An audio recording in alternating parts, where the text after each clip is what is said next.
This episode contains a long discussion about death. Listen at your own discretion. It is Saturday, the 5th of April, 2025. My name is Pigeon Rose, and this is my song of the day.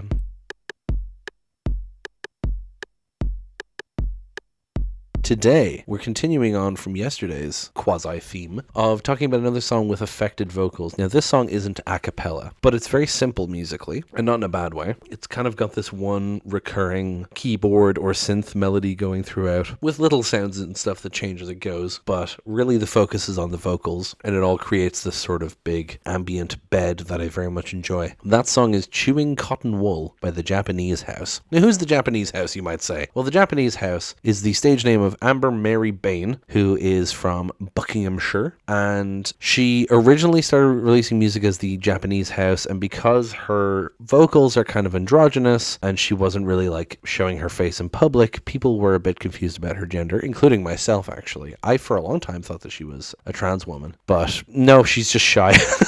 Apparently. So she tends to release kind of synth poppy folktronica sort of stuff, you know, and I discovered her through Cavetown's cover of this song. That often happens, you know, that someone I like will cover a song by someone else and then I'll go and check out the original and find a new artist that way. And that's what happened here. Now, I really like the Cavetown cover, but I have actually grown to prefer the original, which is why that's the version we're doing today, although I will, of course, link to the Cavetown cover down below. I will also point out, by the way, there's a great bit in the Cavetown cover. He's just like playing it, you know, playing the guitar and singing along. And there's a little moment where he pauses and he gets a text, and it shows the text on screen that his housemate downstairs texted, "Sound beautiful, sweetheart." And he gives like a little laugh and a smile, and then he continues playing. And it's just such a sweet moment. Anyway, I think we should just listen to it, and then I'll give you the backstory and everything afterwards. So let's go listen to it now, and then come back in a few minutes and talk about it.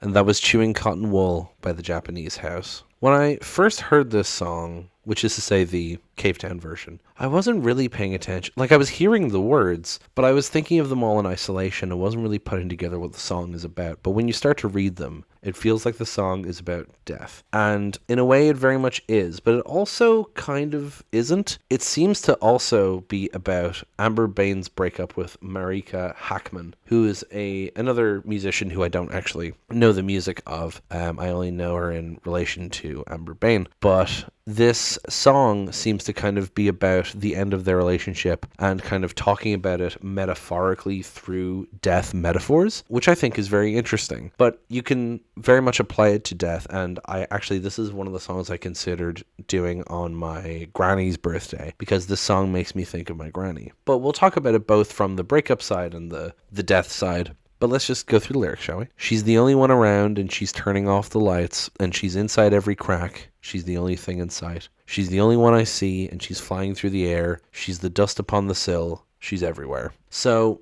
in a lot of ways, it feels like she's describing a ghost, right? She's the only one around. She's turning off the lights. Very much feels like a haunting, right? But also, it's just this idea of like them being the only person you think of, right? She's inside every crack. She's the only thing in sight. She's everywhere I look. You know, I can't not think of her. Everything reminds me of her. She's the only one I see, and she's flying through the air. Again, makes me think of ghosts, but also like ascending to heaven sort of thing, right? She's the dust upon the sill. And you hear Amber's voice crack there, which is really interesting to me. I love that she left in the imperfections, you know? But it's like, she's the dust upon the sill. And I love that you can hear that. But I really like this lyric because it's like, dust is something that gathers when something hasn't been cleaned or paid attention to, and it stays there until you clean it off. And so it's like she's clinging on here even when she's not here anymore, especially with dust being associated with age and death, right? She's everywhere because dust is everywhere. And she's breaking up the line, and she's sitting in the rain. She's the trailer for a film. She's the curtain at the end. She's the sound of your own voice. She's someone else's drink. She's like living in the countryside. She's the whirlpool in the sink. So she's breaking up the line, and she's sitting in the rain. I don't know if breaking up the line, it makes me think of a phone line breaking up. I don't know if that's what it's supposed to mean here. She's sitting in the rain. She's the trailer for a film. She's the curtain at the end. She's the beginning and ending of everything. You know, she's the be all and end all. She's the trailer for a film. You know, she's the preview, and she's also the ending. She's the curtain. Just more ways that she's everywhere, and she's in everything, right? She's the sound of your own voice. That makes it sound like you're taking on the characteristics of someone, you know? I've been thinking about this a lot recently. I think because because I plan to talk about this song, the Star Trek concept of the Katra, the living spirit, and how someone can like carry someone's living spirit after they die, as Bones does with Spock in Star Trek 3, spoilers. I just think it's a really interesting idea in terms of carrying on people's characteristics after they die. I also really love it in the saga of Darren Shan. There's a whole thing with a character who loves pickled onions and Darren can't stand them, and then that character dies and Darren drinks his blood because he's a vampire to keep his memories alive, and for the rest of the series he eats pickled onions, and I love that. And so here she's the sound of your own voice. You hear her memory in your own voice. She's become part of you. Never mind being part of everything, she's part of you now. She's someone else's drink. She's also part of other people.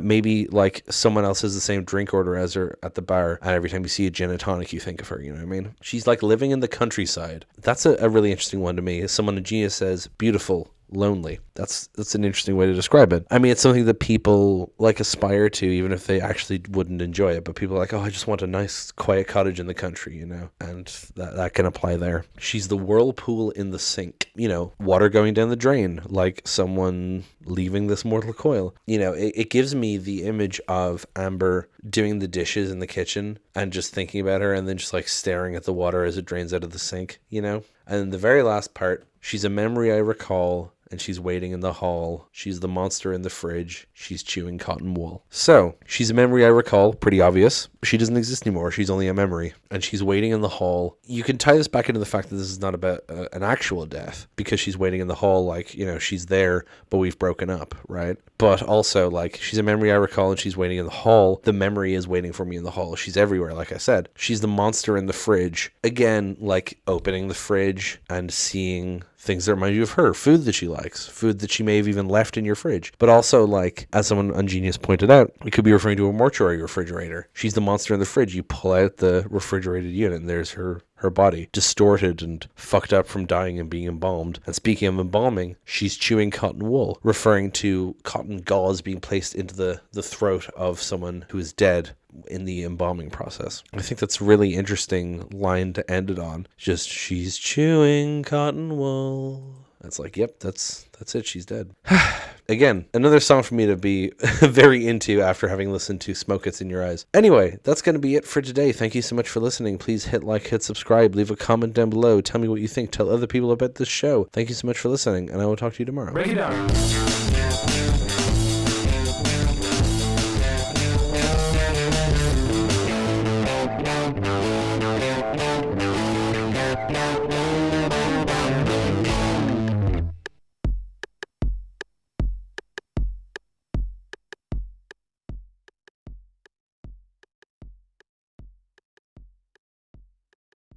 The song seems to be influenced by Amber Bain's breakup. People stop messaging me. I'm trying to record a fucking podcast. Oh my god, shut up. She's like living in the countryside. She's the whirlpool, and how someone can like carry someone's liver spirit, leaving this mortal coil.